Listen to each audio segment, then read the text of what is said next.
Good afternoon, ladies and gentlemen. My name is George Arredondo, and I'm one part of a 4-member data science team, 4th and 4. Today, we'll be going over our analysis of the NFL Big Data Bowl 2021. We took a Kaggle dataset containing AWS Next-Gen stats of the 2018 regular season to create a machine learning classification model to understand defensive success in stopping a completed pass. Sit back and grab some popcorn as we dive into the game. For the agenda today, we'll be going over our outstanding team, followed by a high overview of our project summary. Then we'll talk about the data, how we explored the data to find insights and statistically important features to use in our model. We'll then go over our model, the performance, and finish off with conclusions and recommendations. Our team is composed of 4 amazing data scientists. First, we have Austin Aranda, then myself, George Arredondo, followed by Angel Gomez, and finally, Gilbert Noriega. Football is a true team sport that requires constant communication and both mental and physical strength to overcome the opposing team. Offenses often get the glitz and glamour when it comes to winning a game, while defenses often get overlooked. Our team will be looking at the stats from the 2018 regular season to create a machine learning classification model of how defenses can be successful in stopping a completed pass. Our best model used both existing features and engineered features that allowed us to predict a pass stopped with 95% accuracy. Throughout this presentation, our team will explain the process we went through to accomplish this. For the acquisition and preparation of our data, we first went to Kaggle.com and downloaded all the CSV files. We then converted all these CSV files into data frames using pandas. We condensed 20 data frames into one and iterated over 18 million rows of data to end up with around 250,000 to understand both offenses and defensive personnel, formations, and how plays play out from start to finish. We created dummy variables for categorical values to better visualize and understand plays. And finally, we created .py files so that we could seamlessly traverse through the data and allow it to be easily reproducible. To create a model, we first needed to define a target variable. For our project, we defined success strictly on the defensive end, whether or not a defense will be able to stop a pass causing an incompletion or interception. Now, there are a lot of moving parts to stopping a completed pass, so we had to create a plan and ask questions to accomplish this goal. Questions like, does an offensive formation influence the success of a defense? So will a defense defend better against the pass when there are more receivers, tight ends, or if the quarterback is in shotgun or under center? On the contrary, is there a defensive formation that is more successful in stopping the pass? When you have 4 defensive backs as opposed to having 5 or 6, 3 linemen or 4 or 5? We asked what characteristics make a good defender in stopping a pass? Is it speed, acceleration, a combination of both? The distance a defender is away from the receiver catching the ball? Does the defensive line play a part in stopping the pass if they apply pressure to the quarterback and the quarterback has to scramble out of the pocket? Next, we'll have Angel go over the data exploration to answer some of these questions. Thanks, George. One of the first things we did was rank the teams by total passing yards to determine if better offenses are harder to defend. The Tampa Bay Buccaneers came in with the highest yardage, followed by the Pittsburgh Steelers and then the Atlanta Falcons. This was done to determine if a team's offense had an influence on the success of the defense, which the data proved to be true. From there, we asked ourselves, are passes stopped dependent on the offensive formation? So we gathered the offensive formations that had the highest incompletion rate among the other teams.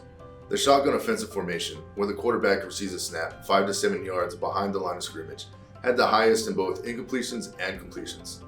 This was followed by the single back formation, where there was one running back lined up 5 to 7 yards behind the quarterback, and coming in third was the empty formation, where the backfield is empty. Even though the formations had a different amount of complete or incomplete passes, the rate at which a pass was stopped stayed consistent across the offensive formations. One feature we used that proved useful in our models was the EPA, which posed a question, are passes stopped dependent on the EPA? The EPA, or expected points added, is a football statistic that uses historical data to predict the points added per play based on the offensive field location and prior play yardage gained or lost. From there, we determined if incompletions correlated with the EPA, which in fact proved to be true, that a relationship does indeed exist. By asking ourselves, what are the top defensive positions for stopping a pass? We explored the data a bit further and noticed there were definitive key defensive positions that had a major influence on incompletions. with the cornerback having the most incompletions, followed by outside linebackers and then free safeties. Looking at the top 3 key defensive positions for block passes, we were able to look at key attributes that make up a successful defensive player. Starting with cornerbacks, successful players were 23 years old, were 5'11" tall, typically weighed around 190 pounds, with 19% coming from Ohio State University. Outside linebackers were typically 25 years old, were 6'3" tall, weighed around 250 pounds, with 24% coming from University of Georgia. And free safeties were typically 27 years old, were 5'11", weighed around 205 pounds, with 19% coming from the University of Utah. Now I'm going to pass it to Gilbert to share our insights on successful defensive formations and player tracking data. Thanks, Angel. Since we know what position is most responsible for stopping the pass, we started to ask ourselves, is there a defensive formation that is better at defending the pass? On the screen is 4 examples of what a defensive formation could look like, with the offense represented by a black X and the defense represented by a red circle. The exact location is not what defines a defense, but rather how many defenders in each position there are. After some statistical testing, the data showed that the dime formation is most effective. This helps solidify our findings about which position is most responsible for stopping the pass, because in the dime formation, there are 6 defensive backs, as represented by the bigger red circles. As you look to the right, you can see that there are 5 defensive backs in the nickel formation. And if you look on the bottom of the page, you can see that there are 4 defensive backs in the 3-4 formation on the left and the 4-3 formation on the right. The graph on the right shows the percentage of passes stopped by defensive formation. If we take a look at the graph, the dotted line represents the league average of passes stopped with 35%. The data shows that the dime formation, highlighted in red, is better at stopping the pass than all other formations. This makes sense, since because the more defensive backs or defenders in coverage, the more likely the defense will stop the pass. In the next phase, we started to focus on the most daunting part of the project, the player tracking data. The videos on the next 2 slides were created using animation library from Matplotlib and real data points from the 2018 NFL season. They will show examples of the difference between a good defense and a bad defense. In this video, the offense will be the orange dots and the defense will be the yellow dots. The colored arrows will show the orientation of the player, and the black arrows will represent the speed of players traveling. In this video, we will focus our attention to the middle of the field at orange player 41 and yellow player 54. Before the play starts, the offense on the left is in prime position to score a touchdown. As the play develops, orange player 41 runs his route up the middle of the field with yellow player 54 sitting and watching the quarterback. The quarterback tries to throw a quick pass into a small window and ends up being a costly mistake. The yellow player 54 kept a close distance to the intended receiver and not only stops the pass from being completed, but also used his speed and quick reaction time to run the interception back all the way for a touchdown. What was supposed to be 6 points for the offense turned into 6 points for the defense. In the next video, we will focus our attention to the top of the screen at orange player 24, orange player 31, and yellow player 10 near the 40-yard line. The yellow players on the right are the offense, and the orange players on the left are the defense. At the start of the play, yellow player 10 is heavily covered at the line by orange player 24. As the play develops, there was some confusion on defensive assignments, which left the yellow player 10 wide open at the top of the screen near the 45-yard line. Since the offensive line was able to pick up the blitz, the quarterback was able to identify this misstep, throw a complete pass, and let the receiver use his speed to run it for a touchdown. After reviewing similar plays across the 2018 NFL season, we had enough information across the multiple data frames to create some new features. I will now hand it over to Austin to talk about feature engineering and modeling. Austin? Thanks, Gilbert. During our feature engineering process, we wanted to reimagine the data in a way that could be used to improve our models. Closest distance, time since last position, and QB under pressure provided some of the most valuable insights. Quarterback under pressure converted the dropback types to a simple yes or no answer. If a QB was not designed to scramble or run on that play, then he was under pressure and forced to run. Time since last position was derived from dividing the distance column by the speed column to return the difference in time between each point. This would later account for reaction time.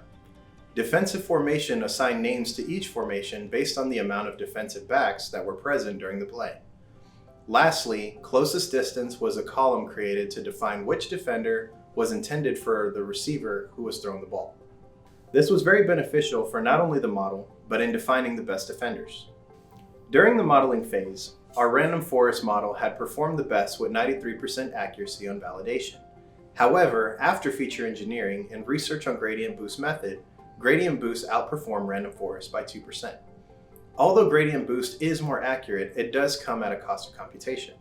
Gradient boost would take several minutes to run, whereas random forest takes up to about a minute. Keeping this in mind, we have provided a most accurate model and a most cost-effective model that will slightly lose accuracy to offset that gain in speed.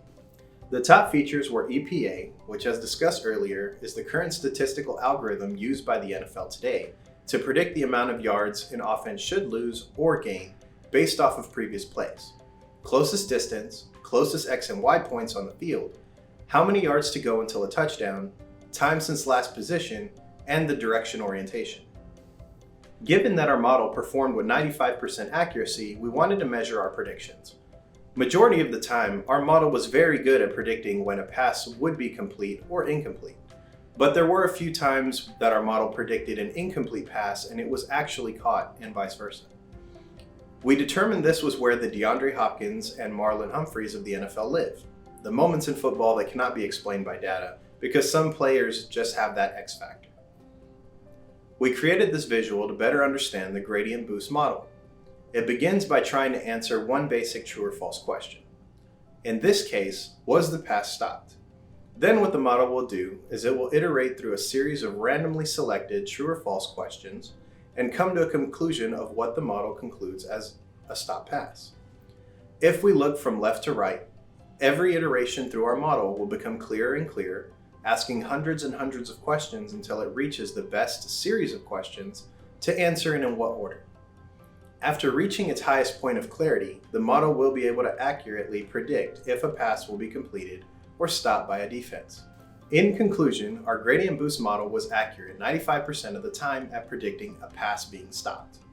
EPA and closest distance were the most significant features, and the other features provided clarity for the model to improve accuracy. The most important attributes for a defender to have is quick reaction time and proper positioning in relation to their designated receiver. When pressure is applied to the quarterback, his rate of success significantly decreases and improves the defender's odds of stopping a pass. Lastly, dime formation was the most successful at stopping a pass, but was anticipated as this formation has every potential receiver covered by a defensive back. In closing, now that we have discovered ideal defenses and their characteristics, the NFL can use our findings to better improve their drafting and scouting process for defensive backs. Our next steps would be to discover the key features for run defenses. We want to thank you for your time today, and if you're looking for your next #1 draft pick, feel free to reach out to us through the Codeup Alumni Portal.